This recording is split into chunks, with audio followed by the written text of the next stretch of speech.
सारे भाइयों ने सब ना हाथ जोड़कर राम राम।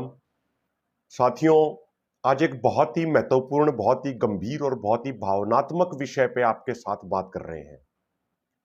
आज का विषय भावनात्मक इसलिए है कि आज हम सैकड़ों किसानों और खाप प्रतिनिधियों के साथ जब जंतर मंतर पे गए, अपने पहलवान भाई बहनों का समर्थन देने के लिए, समर्थन उनका करने के लिए, जो पिछले कई दिनों से न्याय की लड़ाई के लिए जंतर मंतर पर धरना लगाकर बैठे हैं, तो वहां पे मतलब मन को बड़ी ठेस पहुंची ये देख के कि जो खिलाड़ी पोडियम पे चढ़ के देश का तिरंगा लेके पूरे देश का मान सम्मान बढ़ाते हैं, 140 करोड़ भारतीयों का सीना गर्व से चौड़ा करते हैं, आज वो खिलाड़ी फुटपाथ पर रहने के लिए मजबूर हैं।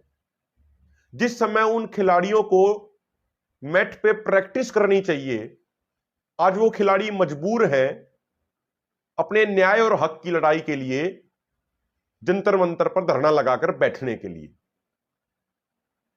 साथियों, सबसे महत्वपूर्ण बात यह है जो आज हमें समझनी चाहिए। जब आज हमने उन सब पहलवानों का चेहरा देखा तो निश्चित तौर पे हमारी भी आंखों में आंसू आ गए।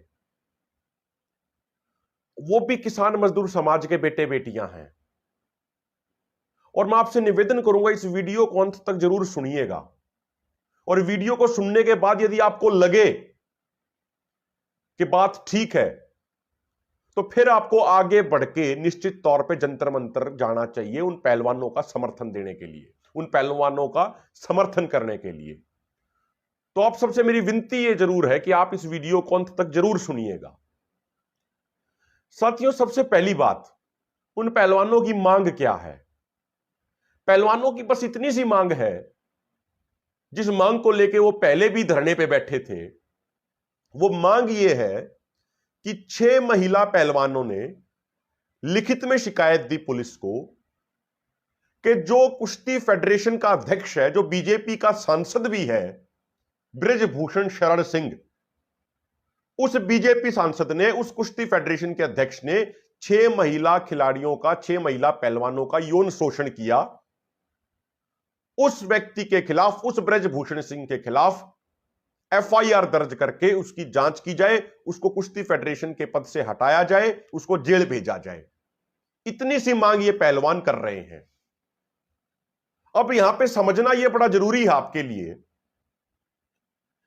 सबसे पहली बात यह साथियों, सरकार ने क्या किया? जब पिछली बार ये पहलवान भाई धरने पे बैठे थे तो सरकार ने कमेटी बना दी, लेकिन उस कमेटी ने कमेटी का खेल खेला और कोई सख्त फैसला कुछ नहीं लिया, और उल्टा बीजेपी की आईटी सेल और बीजेपी के नेता और वो कुश्ती फेडरेशन का अध्यक्ष इस पूरे गंभीर मुद्दे को जातीय और क्षेत्रीय रंग देने में लगे हुए हैं।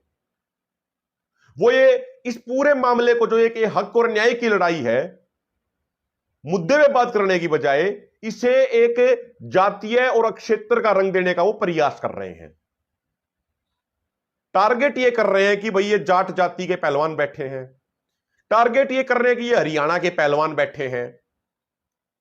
मैं आप सबसे एक बात पूछना चाहता हूं, आप खुद से ईमानदारी से एक बात पूछिएगा कि जब इन पहलवानों ने ओलंपिक गेम्स में, एशियन गेम्स में, कॉमनवेल्थ गेम्स में जब इन्होंने मेडल जीता, और मेडल जीत के जब ये तिरंगा लेके पोडियम पे चढ़े, जब 140 करोड़ भारतीयों का सीना गर्व से चौड़ा हो गया, उस समय यही तो कहा गया था ना कि भारत के बेटे बेटियों ने गोल्ड मेडल जीता।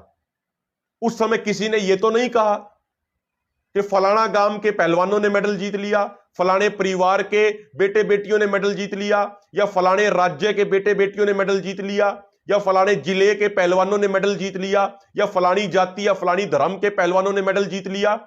ऐसा तो नहीं कहा ना।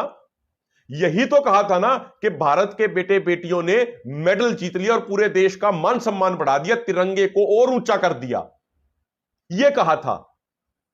तो जब आज उन्हीं बेटे बेटियों को न्याय दिलाने की बात आई, तो उनको न्याय दिलाने की बजाय यह सरकार इस मुद्दे को जातीय और क्षेत्रवाद का रंग देने की कोशिश क्यों कर रही है?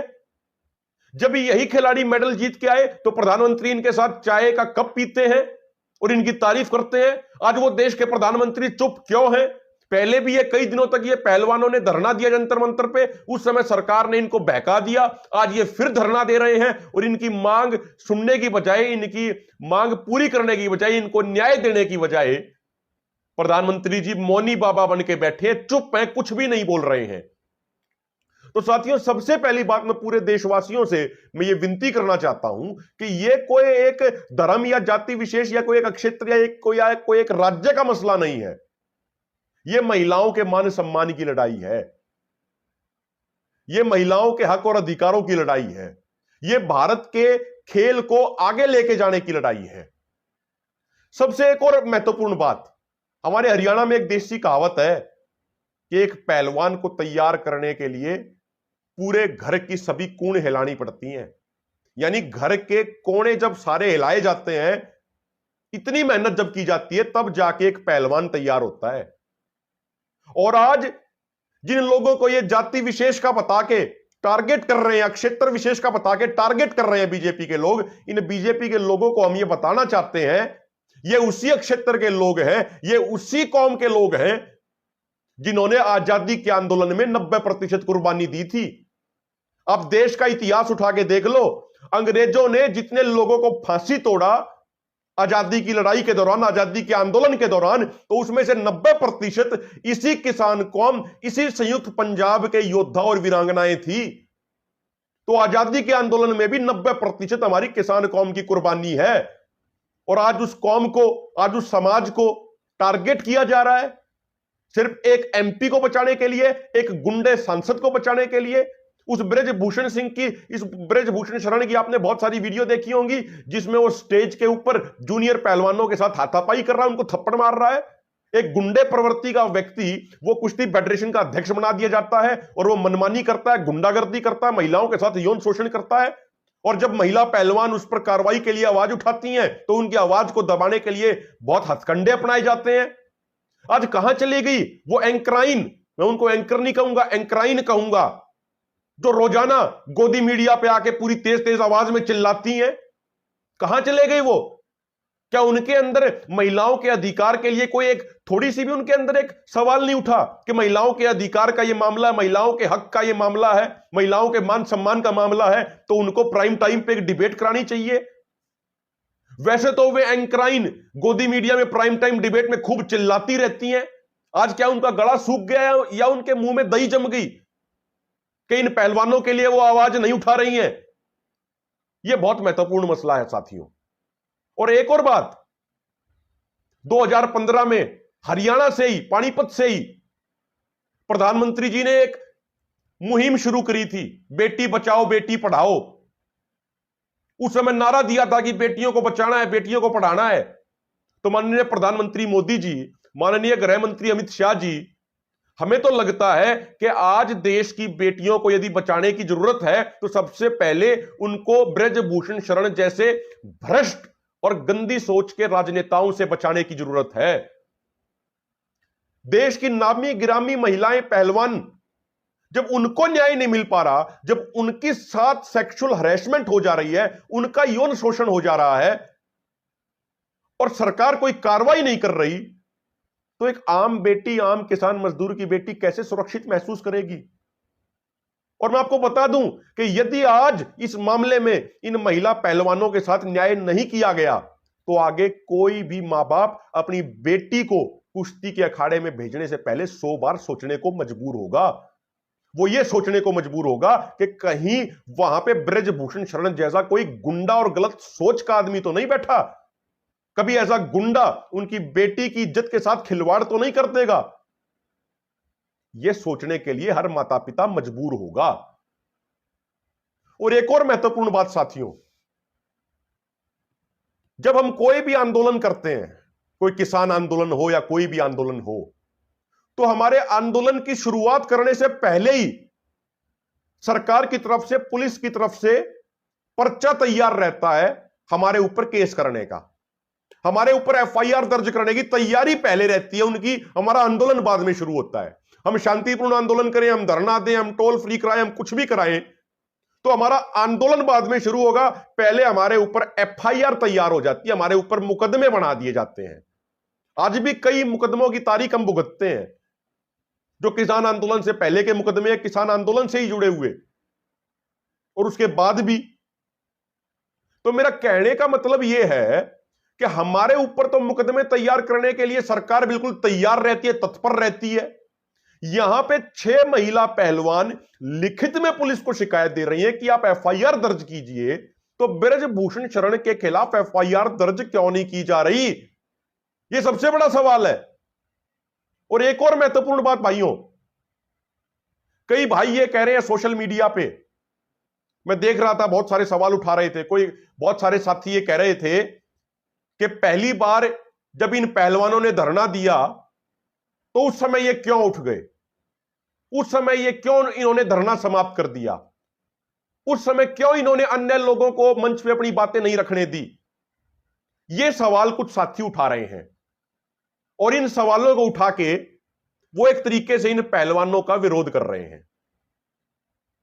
मैं उन भाइयों को एक बात कहना चाहता हूं, एक बात आप मुझे ईमानदारी से बताइए, ये पहलवान आंदोलन के एक्सपर्ट नहीं है, आंदोलन का अनुभव इन पहलवानों को नहीं है। ये पहलवान कुश्ती के दांव पेचों में एक्सपर्ट हैं।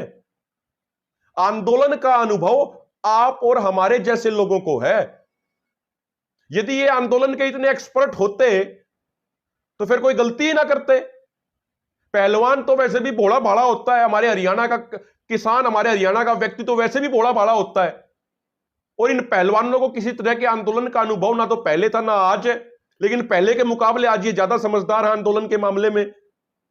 तो मेरा तो ऐसे भाइयों से एक हाथ जोड़ के निवेदन है कि भाइयों, ये पहलवान कुश्ती के दांव पेचों के एक्सपर्ट हैं, आंदोलन के नहीं। आंदोलन की जानकारी हमारे और आप जैसे लोगों को है। तो हो ठीक है, पहले कुछ अनजाने में कुछ गलतियां हो गई होंगी, लेकिन यदि आज हम उन गलतियों को ही कुरेदे जाएं और अपने पहलवान भाई बहनों का सहयोग ना करें, तो यह बात तो मेरी समझ से परे है। और मैं आपको ईमानदारी से बता रहा हूं, आज जब हम जंतर मंतर पे गए सैकड़ों किसानों के साथ, जब हमने उन पहलवानों के चेहरों को देखा, जो हमारी बहनें, जो पहलवान, जो महिला पहलवान वहां बैठी, जब उनके चेहरों को देखा, उनकी आंखों में आंसू को देखा, तो तब महसूस हुआ कि भाई हर जिंदा जमीर के व्यक्ति को जंतर मंतर पे पहुंच के इनका साथ और सहयोग करना चाहिए। तो भाइयों, मेरी आपसे हाथ जोड़ के विनती है, खाली सवाल उठाने की बजाय आज इन पहलवानों को आपके साथ और आशीर्वाद की जरूरत है। इनका साथ और आशीर्वाद दो। और एक चीज और मैं आपको याद दिलाना चाहता हूं कि जब किसान आंदोलन चल रहा था तो बजरंग पुनिया ने सबसे पहले यह बात कही थी कि जब किसान 3 कानूनों को चाहते ही नहीं है तो सरकार जबरदस्ती ये कानून उनके ऊपर क्यों थोप रही है। बजरंग पुनिया ने यह कहा था कि भाई जब किसान 3 कृषि कानूनों को नहीं चाहते हैं तो ये कानून वापस ले लिए जाएं। जब किसान इनसे खुश नहीं है तो क्यों किसानों के साथ जबरदस्ती करी जा रही है। इन पहलवानों ने किसानों के किसान आंदोलन के हक में आवाज उठाई थी। जब हमने 10 सितंबर 2021 को एक प्रोग्राम रखा था खिलाड़ियों के सम्मान में, ओलंपिक मेडलिस्ट खिलाड़ियों के सम्मान में, तो उस समय बहुत दबाव होने के बावजूद ये सारे खिलाड़ी उस कार्यक्रम में पहुंचे थे और वहां कई किसान नेताओं ने पहुंच के इन खिलाड़ियों का मान सम्मान किया था किसान समाज की तरफ से। तो मेरा आपसे यह कहना है कि सिर्फ गलतियां निकालने की बजाय आज इन पहलवानों को आपके साथ और सहयोग की जरूरत है। और एक हमारे आम भाषा में तो एक ये कहावत भी है कि जब बात हो बहन बेटियों के मान सम्मान की तो हम बाजी लगा सकते हैं अपनी जान की। आज बहन बेटियों के मान सम्मान का सवाल है।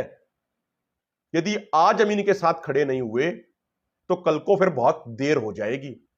आज ये सरकार खुल के तानाशाही कर रही है और इस सरकार ने तो, इस बीजेपी सरकार ने तो एक सिस्टम चला दिया कि इनको इस बात से कोई फर्क नहीं पड़ता कि इनका सांसद, इनका नेता, इनका विधायक वो बलात्कार का आरोपी है, वो यौन शोषण का आरोपी है, वो भ्रष्टाचारी है, वो गुंडा है, वो हत्यारा है, वो माफिया है, क्या है, इससे इनको कोई फर्क नहीं पड़ता।